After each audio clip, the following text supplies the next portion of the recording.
अभी हम आईजीसीएसई का अक्टूबर नवंबर 2023 का पेपर 6-1 करेंगे, जो कि एटीपी का पेपर है।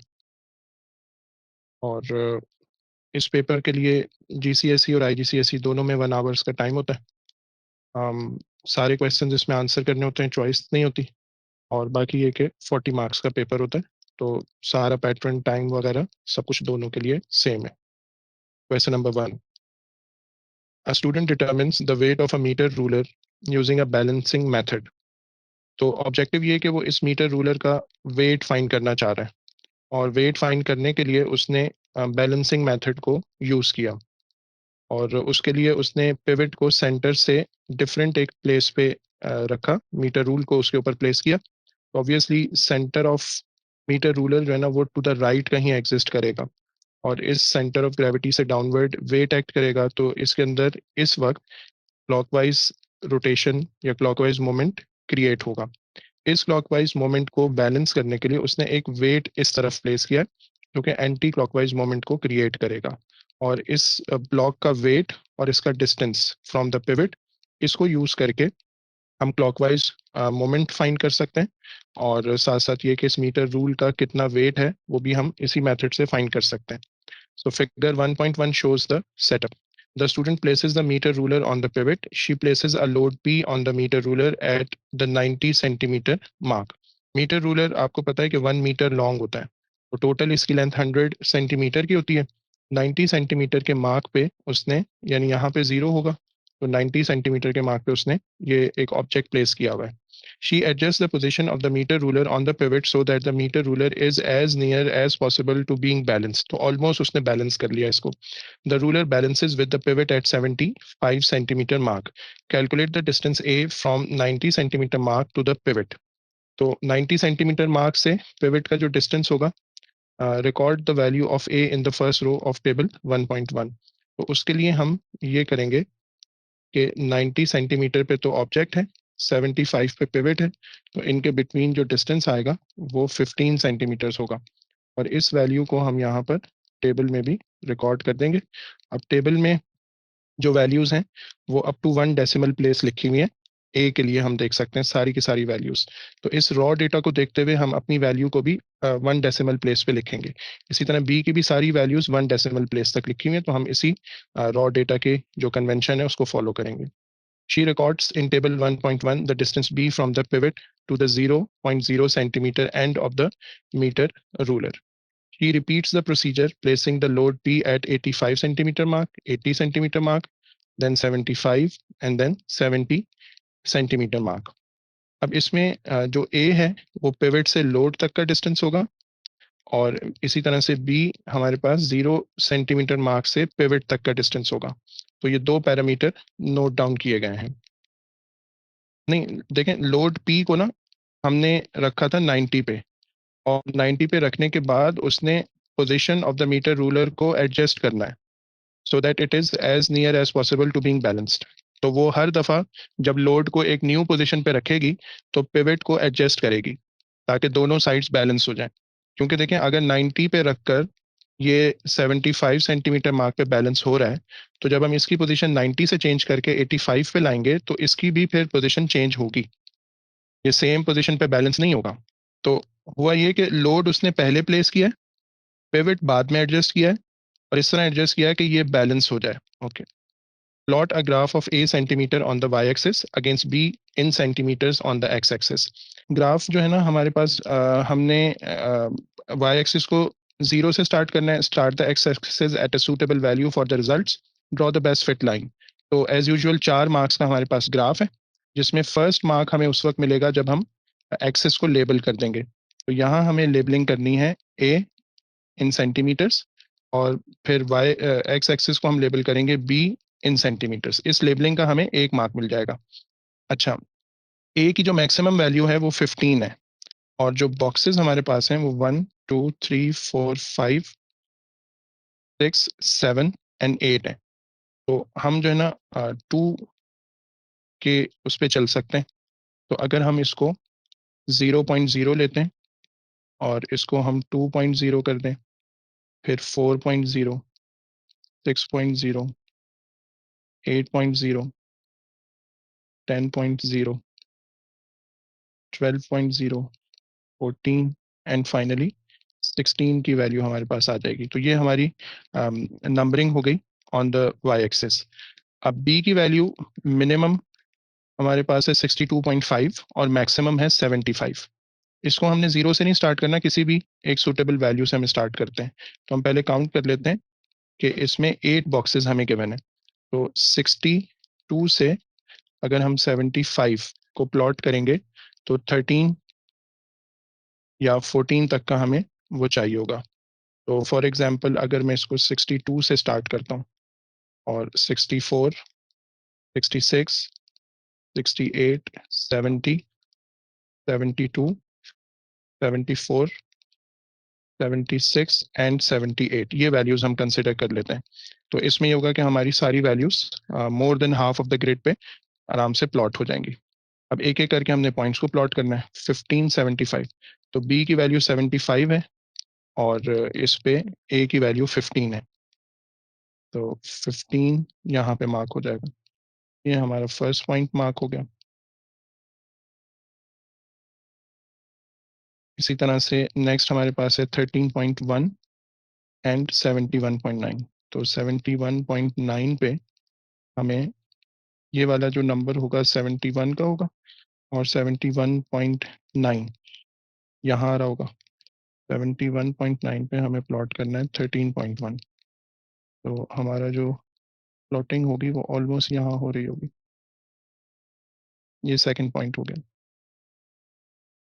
ओके, थर्ड पॉइंट हमारे पास है 11.3, 68.8। 68.8 ये बन जाएगा और इस पे हमें प्लॉट करना है 68.8 पे 11.3। तो 11.3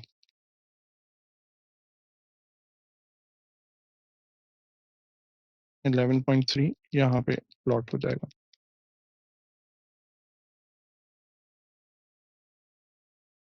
थर्ड पॉइंट आ गया। ओके, नेक्स्ट हमारे पास है 65.6। 65.6 ये हो जाएगा और इसमें हमें प्लॉटिंग करनी है 9.4 की। 9.4 ये पॉइंट होगा 9.4 का। ओके, लास्ट पॉइंट हमारे पास आ रहा है 62.5 एंड 7.5। 62.5 यहाँ होगा और इसमें हमें प्लॉट करना है 7.5। यहाँ कहीं ये प्लॉट प्लॉट हो जाएगा। चलिए जी, ये हमने सारे पॉइंट्स को प्लॉट कर लिया। अब हमें line of best fit draw करनी है। तो उसके लिए हम ये देख लेंगे कि मैक्सिमम जितने पॉइंट्स हम लाइन पे ले सकते हैं वो लाइन पे आने चाहिए और जो लाइन पे नहीं आ रहे वो यूनिफॉर्मली डिस्ट्रीब्यूट हो जाने चाहिए above and below the line. तो इसमें ऑलमोस्ट 4 पॉइंट्स हमारे पास लाइन पे आ रहे हैं।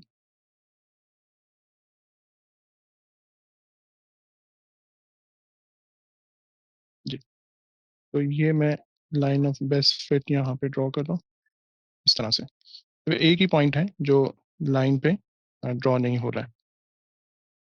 ओके, नेक्स्ट पार्ट में कह रहे हैं अब ये जो हमने काम किया ना इसके 4 मार्क्स हैं। सबसे पहला मार्क हमें मिलेगा जब हम एक्सेस को लेबल कर देंगे। सेकंड मार्क मिलेगा जब हम नंबरिंग कर देंगे। थर्ड मार्क मिलेगा जब हम प्लॉटिंग सही कर देंगे और फोर्थ मार्क मिलेगा जब हम उस पर ग्राफ मेकिंग कर देंगे, जैसे कि यहाँ पे लाइन ऑफ बेस्ट फिट इन्होंने कहा था। Determine the gradient G of the graph, show clearly on the graph how you obtain the necessary information. अच्छा, अब जब भी हमें ग्रेडियंट किसी ग्राफ से फाइंड करना होगा तो हम 2 points on the line consider करेंगे और उनको हम क्लियरली मार्क भी करेंगे कि हम कौन से पॉइंट्स कंसिडर कर रहे हैं।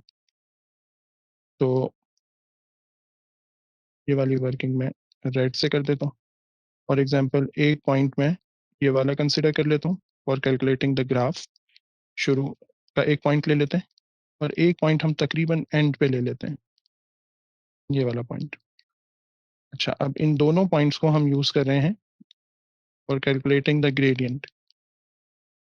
तो इस तरह से जो है ना, हम एक ट्राइंगल यहाँ पे बना देंगे। ट्राइंगल अच्छा है कि हम ना डॉटेड में बना लें। तो एक ट्राइंगल हमने यहाँ पे शो कर दी, और जो 2 पॉइंट्स हम कंसिडर कर रहे हैं उनके कोऑर्डिनेट्स भी शो कर देते हैं।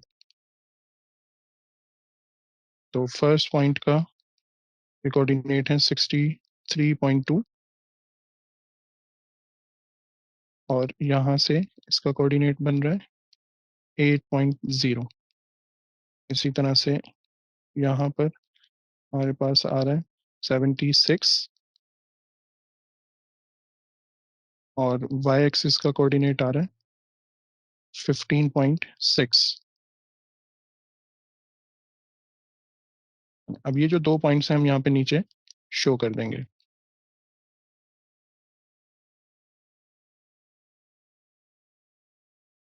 Sixty three point two and 8.0, और उसके साथ हमने 76 एंड 15.6। अच्छा जी, अब हमने ग्रेडियंट कैलकुलेट करना है, तो उसके लिए हम फॉर्मूला यूज करेंगे y2 minus y1 upon x2 minus x1। तो वैल्यूज पुट कर देते हैं। y की वैल्यूज 15.6 एंड 8 है, और x की वैल्यूज 76 एंड 63.2 है। तो आंसर आ रहा है 0.59375। ठीक है। अच्छा, अब हम यहाँ पे ना जाहिर है इसको 5 सिग्निफिकेंट फिगर्स में तो नहीं लिखेंगे, तो हम इसको राउंड ऑफ करेंगे, और राउंड ऑफ करके हम इसे नॉर्मली हम 2 सिग्निफिकेंट फिगर्स में लिख देते हैं। तो इसको जो है ना मैं 0.60 करके लिख देता हूँ इन 2 सिग्निफिकेंट फिगर्स, और ये हम यहाँ पर शो कर देते हैं। अच्छा, अब इस ग्रेडियंट की ना कोई यूनिट नहीं होगी, क्योंकि जो वाई एक्सिस की क्वांटिटी है वो भी सेंटीमीटर्स में है, जो एक्स एक्सिस की क्वांटिटी है वो भी सेंटीमीटर्स में है। तो सेम क्वांटिटीज जो होती हैं वो एक दूसरे को कैंसिल आउट कर देती हैं। Okay, next part, the weight W of the metre ruler is numerically equal to 2g। Calculate the weight of the metre ruler. तो सिंस वेट इज 2g, तो हम g की वैल्यू यहाँ पे रिप्लेस कर देते हैं, तो इट विल बिकम 1.20। तो वेट का आंसर आ जाएगा 1.2 Newton's. Okay, next, suggest one practical reason why it is difficult to obtain accurate readings for A and B। तो एक डिफिकल्टी जो बहुत ऑब्वियस है ना, वो ये कि it is difficult to balance the ruler. तो रूलर बहुत मुश्किल से बैलेंस हो रहा है, तो जो एग्जैक्ट बैलेंस है वो फाइंड करना आसान नहीं होगा। तो जब उसको फाइंड करना आसान नहीं है, तो ए बी को भी मेजर करना बहुत मुश्किल है।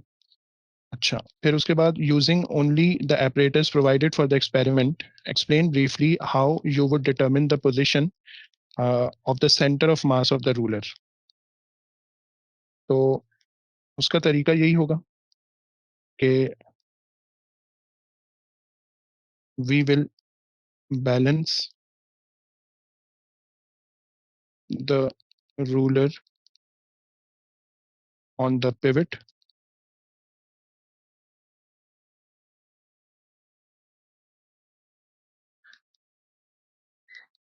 And the point of balance will indicate the center of mass। हम सिर्फ रूलर को सिंपली पिवट के ऊपर बैलेंस करने की कोशिश करेंगे।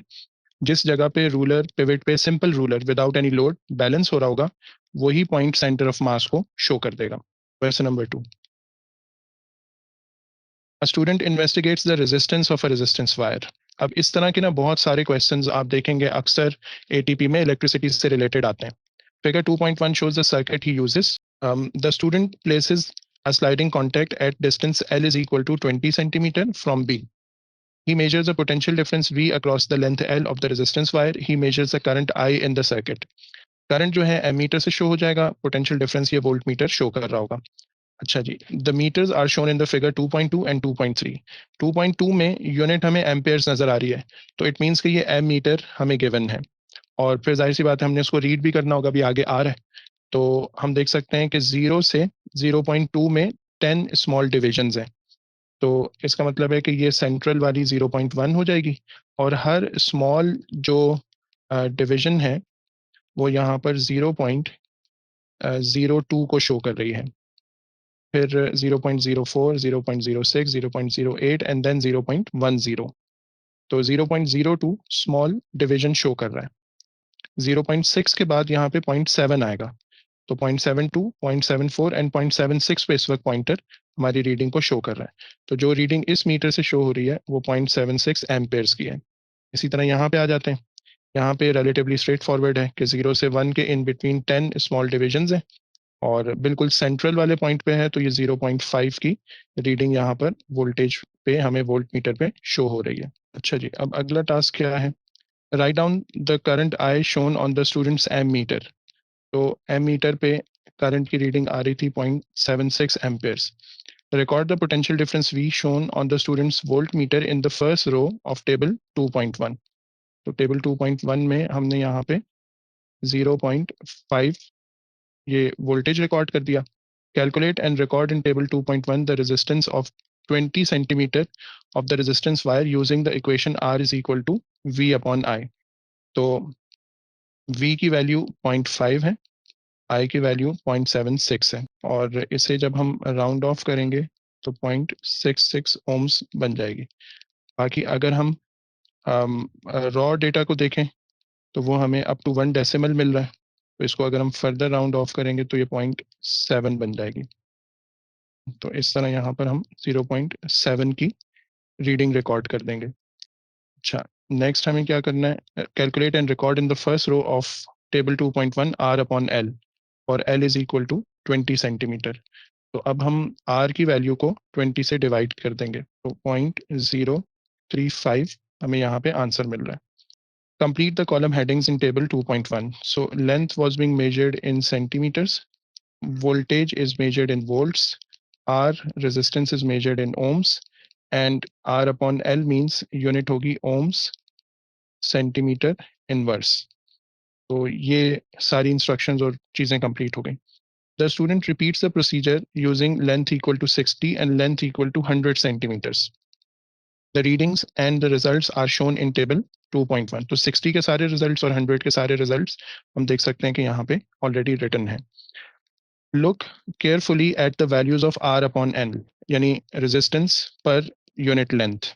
तो ये 3 values हैं जो हमारे पास आ रही हैं. Okay, write a conclusion about the relationship between uh, resistance and the length. हम देख रहे हैं कि length की value जैसे हम down the column जा रहे हैं तो increase हो रही है, और उसके अगेंस्ट में रेजिस्टेंस की वैल्यू भी हम देख रहे हैं कि वो भी इंक्रीज हो रही है. और सेकेंडली अगर एक चीज़ के इंक्रीज होने से दूसरी चीज़ भी इंक्रीज हो रही है तो हो सकता है कि ये डायरेक्टली प्रोपोर्शनल हो. और अगर ये डायरेक्टली प्रोपोर्शनल है तो जो दो क्वांटिटीज डायरेक्टली प्रोपोर्शनल होती हैं उनकी रेशो का आंसर सेम आता है. तो अगर हम यहाँ पर R अपॉन L को कैलकुलेट करेंगे तो वो हमने यहाँ पे किया हुआ है. तो एक आंसर 0.035 आ रहा है, नेक्स्ट आंसर भी 0.035 आ रहा है, और ये 0.033 आ रहा है, जो कि ऑलमोस्ट 0.035 से बहुत करीब है, उसके ऑलमोस्ट इक्वल है. तो इसका मतलब ये हुआ कि ये जो है ना डायरेक्टली प्रोपोर्शनल है. तो कंक्लूजन हम ये लिख सकते हैं कि R and L are directly proportional. Justify your conclusion by reference to the results. तो उसके लिए हम लिखेंगे कि R upon L is a constant, so R is directly proportional to L. Direct proportion का ना ये बात याद रखें कि अगर आपके पास दो क्वांटिटीज डायरेक्टली प्रोपोर्शनल हैं तो हम मैथमेटिकली और ग्राफिकली दोनों ये बात बता सकते हैं, दोनों तरीकों से। ग्राफ से कैसे बताएंगे? अगर दो क्वांटिटीज डायरेक्टली प्रोपोर्शनल हैं और हम उनका ग्राफ बनाते हैं तो हम देखेंगे कि इन दो क्वांटिटीज का जो ग्राफ होगा वो हमेशा एक स्ट्रेट लाइन होगा which will be passing through the origin. इसी तरह अगर हम मैथमेटिकली ये बात बताना चाह रहे हैं तो हम ये कहेंगे कि for example a is directly proportional to b, then a is equal to some constant times b, so the ratio of a and b is constant and k is a constant। तो हमने इस question के answer में ना ये वाली चीज की है कि हमने बताया कि r अपॉन l या ratio of length and resistance is constant, that is why r is directly proportional to length. Graph से भी बता सकते हैं, अगर ग्राफ देख के बताना हो दो चीजों का रिलेशन, अगर दो चीजों का इस तरह से ग्राफ स्ट्रेट लाइन बन रहा हो through the origin, then they still are prove to be directly proportional to each other. Okay, use the values in table 2.1 to estimate the resistance R2 of 2.000 meters of the resistance wire, show your working। Table में हमें ये नजर आ रहा है कि हमारे पास 100 centimetres की length पे ये रेजिस्टेंस है और ये जो लेंथ अब हमें गिवन है 2 मीटर्स की, ये असल में 200 सेंटीमीटर्स के इक्वल है। तो अब अपने टेबल में से हम दो वैल्यूज यूज कर सकते हैं। Since R and L are directly proportional, तो फॉर एग्जांपल अगर एक क्वांटिटी को मैं 2 से मल्टीप्लाई कर देता हूँ तो दूसरी क्वांटिटी भी 2 से मल्टीप्लाई हो जानी चाहिए। या अगर एक क्वांटिटी को फॉर एग्जांपल मैं 10 से मल्टीप्लाई कर देता हूँ कि 20 इंटू 10 से 200 सेंटीमीटर बन जाए, तो दूसरी क्वांटिटी को भी 10 से मल्टीप्लाई हो जाना चाहिए।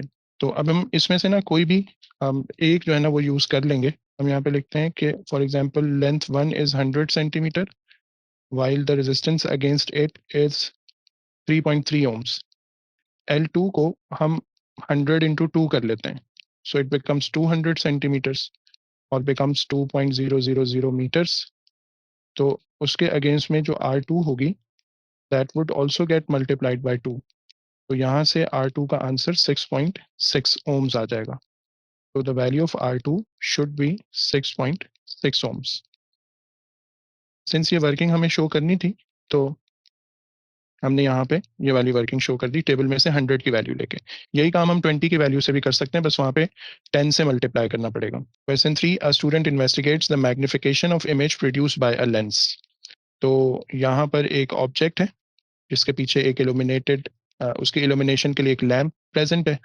तो यहाँ से लाइट जाएगी, लेंस में से कन्वर्ज होगी और इस स्क्रीन पे उसकी इमेज बन जाएगी। Okay, on figure 3.2 measure the height HO of the illuminated object. अच्छा, ये तो हम उसको साइड से देख रहे हैं। अगर हम उसको फ्रंट से देखेंगे तो इल्यूमिनेटेड ऑब्जेक्ट इस तरह का है कि जिसमें एक पेपर या कार्ड शीट में एक ट्राइंगल कट हुई हुई है जिसमें से लाइट पास हो सकती है। तो वो ट्राइंगल जो होगी वो हमारे लिए एज एन ऑब्जेक्ट यूज हो जाएगी फॉर द लेंस। अच्छा जी, अब हमने ये करना है कि स्केल से जो है ना इसकी लेंथ को मेजर करके बताना है कि इसकी लेंथ कितनी आ रही है। ठीक है, तो ये जो भी आपके पास स्केल होगा आप उससे मेजर करेंगे और फिर उसका आंसर लिख देंगे। तो इसकी लेंथ जो है ना वो आएगी 1.5 centimetres. Okay, figure 3.1 is drawn to 1/10 scale. 1/10 scale का मतलब है कि जो हमें 1 सेंटीमीटर की लेंथ नजर आ रही है हमारी ड्राइंग में, वो एक्चुअली 10 सेंटीमीटर्स की लेंथ है in original. On figure 3.1 measure the distance u। तो u का जो डिस्टेंस है अगेन वो हम स्केल से मेजर करेंगे और स्केल से मेजर करके उसकी जो वैल्यू आ रही है वो यहाँ पे लिखेंगे। So u is 2.0 centimetres. The actual object distance is 20 centimetre, और वो होना भी चाहिए क्योंकि ये 2 सेंटीमीटर आ रहा है तो एक्चुअल जो होगा वो इसके 10 टाइम्स होगा तो वो 20 हो जाएगा। The student places the lens at a distance of u 20 centimetre from the illuminated object. He moves the screen slowly until a clearly focused image is formed on the screen। अब object अपनी जगह पर है, lens अपनी जगह पर है, screen को मूव किया जाएगा यहाँ पे और इस तरह मूव किया जाएगा कि एक फोकस्ड इमेज उसको मिल जाए on the screen. On figure 3.1, the distance is represented to scale by the distance v. Use figure 3.1 to determine the actual distance v between the center of the lens and the screen show your working. Okay. जब हम इसको scale से major करेंगे तो ये वाला जो distance है ये हमें 8 सेंटीमीटर्स मिल जाएगा और 8 सेंटीमीटर्स को फिर हमने एक्चुअल डिस्टेंस की फॉर्म में शो करना है। तो 8 सेंटीमीटर्स की वैल्यू हमें मिल रही है फ्रॉम द फिगर, इसको हम 10 टाइम्स कर देंगे तो ये 80 सेंटीमीटर्स बन जाएगा। So actual distance is 10 times the distance shown on the figure, 80 centimeters. Okay, calculate and record in table 3.1 the magnification small m using the equation that magnification is the ratio of the image distance divided by the object distance. अब ये जो capital U है ये actual object distance है। 20 के against में actual image distance 80.0 centimetres आ रहा था और जब हम डिवाइड करेंगे 80 को 20 से तो हमें 4.00 की मैग्निफिकेशन मिल जाएगी। Height of the image is 5.9। Height of the image divided by height of the object से हमें एक और आंसर भी यहाँ पे निकालना है। Okay, the student measures the height of the image hi that is formed on the screen. The reading is shown in table 3.1. Calculate and record in table 3.1 the ratio hi divided by ho. Okay, तो HO हमारे पास आ रही थी 1.5, तो ये आ रही है 3.9। 1 decimal place तक इसका आंसर हमने लिख दिया। The student repeats the procedure using u is equal to 30 centimeter. The readings and the results are shown in the table 3.1. तो 30 अगर u का डिस्टेंस था तो 34.8 इमेज का डिस्टेंस हो गया, मैग्निफिकेशन 1.16 हो गई और हाइट ऑफ इमेज रिड्यूस हो गई 1.8 हो गई और उससे जो height of image divided by height of object answer आया वो 1.2 आ गया। ऑब्जेक्ट की लेंथ तो फिक्स्ड है, वो 1.5 ही होगी, तो ऑब्वियसली जब हाइट ऑफ इमेज रिड्यूस होगी तो इस रेशियो का आंसर भी रिड्यूस हो जाएगा। Another student suggests that magnification is equal to the ratio of height of image divided by height of object. अब ये एक सेकंड स्टूडेंट की तरफ से चीज प्रपोज की गई है। State whether the results agree with the suggestion. Justify your statement by reference to the results. Okay. अच्छा जी, अब देखें अगर हम यहाँ पर फर्स्ट केस में देखें m का आंसर मैग्निफिकेशन का which was v divided by u, तो यहाँ पे 4 आ रहा है और यहाँ पे 3.9 आ रहा है। इसी तरह सेकंड केस में हम देखें तो 1.16 आ रहा है और यहाँ पे 1.20 आ रहा है। So results are very close to each other. अगर दो वैल्यूज में 10% से लेस का डिफरेंस हो तो वो within the experimental accuracy they could be considered as the same values. तो हम स्टेटमेंट यहाँ पर लिखेंगे कि yes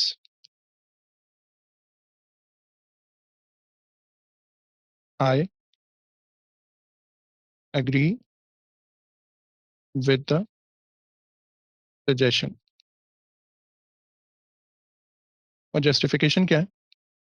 As the values of v upon u and hi divided by ho are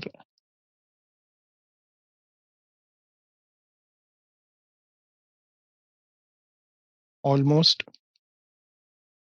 same, that is 4.00 is approximately equal to 3.9 and 1.16 is approximately equal to 1.20 since they can be considered same within the experimental limits of accuracy of 10%. So since they are same, almost same, तो इस वजह से जो student ने suggest किया था that was correct. Suggest how would you continue to use the same apparatus to test the suggestion that the magnification m is equal to HI/HO। अभी student ने इसको टेस्ट किया है 2 वैल्यूज़ के लिए। तो हम ये करते हैं कि हम इसमें जो है ना, we will take at least 3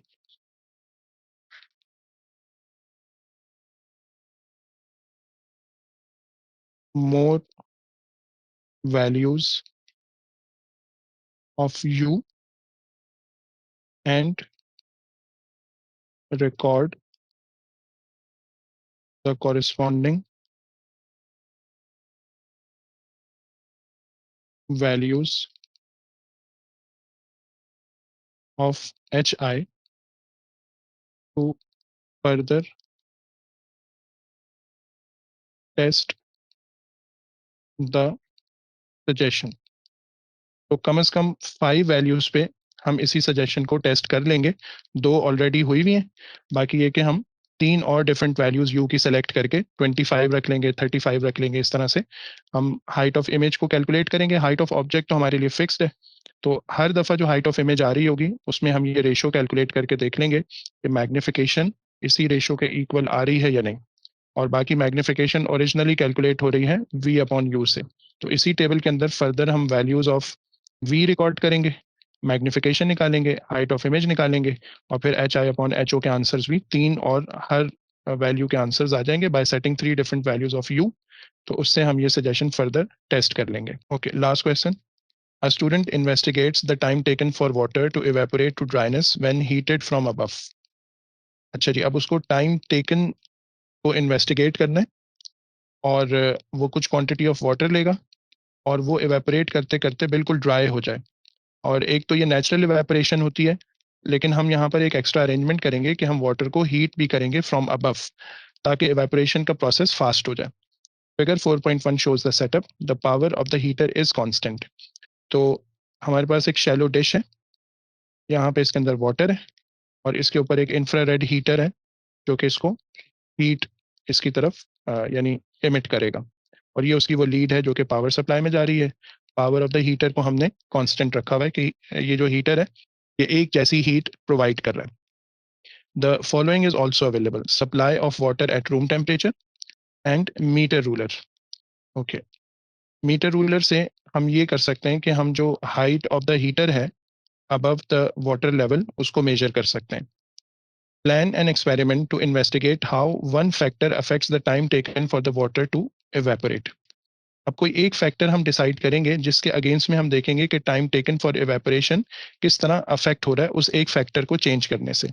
You do not need to write about safety precautions. You should state any additional apparatus required। तो ऑब्वियसली हमारा मेन ऑब्जेक्टिव तो टाइम टेकन को कैलकुलेट करना है ना, तो उसके लिए यहाँ पर कोई एपरेटस या इंस्ट्रूमेंट वो नहीं मेंशन हुआ। तो सबसे पहले तो हम यहाँ पे स्टॉप वॉच को मेंशन करेंगे या टाइमर को मेंशन करेंगे जिससे हम टाइम कैलकुलेट करेंगे। Explain briefly how you would do the investigation. उससे पहले हमें ये देखना होगा कि हम किस फैक्टर से यानी टाइम टेकन के चेंज को ऑब्जर्व करना चाह रहे हैं। Okay, next, then we have to state the key variables that you would keep constant. Draw a table or tables with column headings to show how would you display the readings। And ये instruction सब जगह पे होती है। We don't have to enter any reading in the table, blank table होगा। And explain how would you use your readings to reach a conclusion। जैसे कि एक standard planning question होता है, उसी तरह का question हमें यहाँ पे मिल रहा है। अब क्या फैक्टर हम सेलेक्ट करेंगे जिसके अगेंस्ट में हम चेंज इन टाइम को मेजर करें? तो 2 चीज़ें यहाँ पर हो सकती हैं। एक चीज ये हो सकती है कि हम डिफरेंट वॉल्यूम्स ऑफ वाटर को इस डिश में इनिशियली पुट करें और from the same height heater को ऑन करके उसको हीटिंग प्रोवाइड करें और देखें कि वॉल्यूम के इंक्रीज करने से या डिक्रीज करने से how the time taken for the water to evaporate is changing. तो वेरिएबल जो फैक्टर हम ले सकते हैं जिसको चेंज करके हम टाइम टेकन को ऑब्जर्व करेंगे वो वॉल्यूम ऑफ वाटर हो सकता है। दूसरा काम हम ये कर सकते हैं कि हम वॉल्यूम ऑफ वाटर को सेम रखें और हम इस हाइट को वेरी करके चेक करें कि हाउ रिड्यूसिंग द हाइट और increasing the height is affecting the time taken for the water to evaporate for the same volume और amount of water। यहाँ पर जो वेरिएबल फैक्टर बनाता हूँ वो हाइट ऑफ द हीटर को बना देता हूँ। और ये वाला जो फैक्टर होगा ये हमारे लिए इंडिपेंडेंट हो जाएगा। अच्छा, इसके साथ-साथ जो डिपेंडेंट हमारे पास फैक्टर बनेगा, वो time taken for water to evaporate हो जाएगा। और जो चीज़ हम कांस्टेंट रखेंगे यहाँ पे, वो वॉल्यूम ऑफ वाटर हो जाएगा। तो सेम वॉल्यूम ऑफ वाटर को हम डिफरेंट वैल्यूज़ ऑफ हाइट के अगेंस्ट में चेक करेंगे कि उसको इवेपोरेट होने में कितना टाइम लग रहा है। अब इसका आंसर लिख लेते हैं। सबसे पहले हम यहाँ पे एपरेटस मेंशन कर देते हैं कि एक्स्ट्रा एपरेटस हमें क्या-क्या चाहिए होगा। तो सबसे पहले हमें एक टाइमर चाहिए। सेकंडली मेथड मेंशन कर देते हैं कि हम ये इन्वेस्टिगेशन कैसे कैरी आउट करेंगे। मेजर करेंगे the time of evaporation of water to dryness for a particular height of the heater above water level। इसी तरह हम इसको रिपीट करेंगे। Repeat the procedure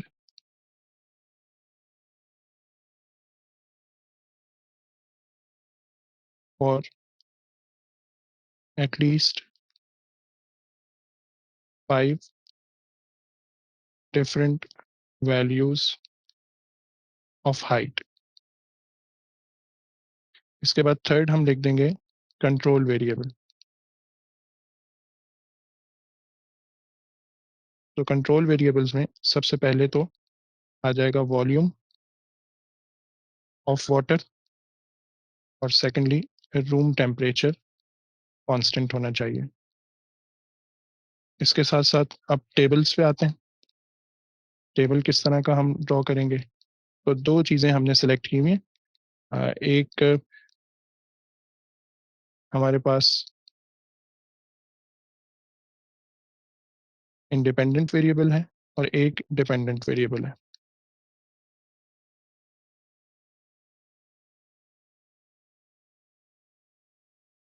okay, first column simply numbering के लिए हो जाएगा। सेकंड और थर्ड कॉलम में हम दोनों वेरिएबल्स के अकॉर्डिंग की जो वैल्यूज़ होंगी वो रिकॉर्ड कर लेंगे। तो यहाँ पर हम हाइट को नोट करेंगे इन सेंटीमीटर्स और उसके अगेंस्ट में टाइम को नोट कर लेंगे इन मिनट्स। और टोटल हम एटलीस्ट 5 वैल्यूज़ यहाँ पे सिलेक्ट कर लेंगे, रिकॉर्ड करेंगे। लास्ट हम लिख देते हैं कि कंक्लूड कैसे करेंगे। कंक्लूजन तो सिंपल ये कि plot a graph of time against height and observe how they are related। तो जिस तरह का ग्राफ बनेगा अकॉर्डिंगली हम उसको कंक्लूड कर देंगे कि ये किस तरह आपस में एक दूसरे से रिलेट हो रहे हैं। तो ये हमारे प्लानिंग क्वेश्चन का 7 मार्क्स का आंसर होगा।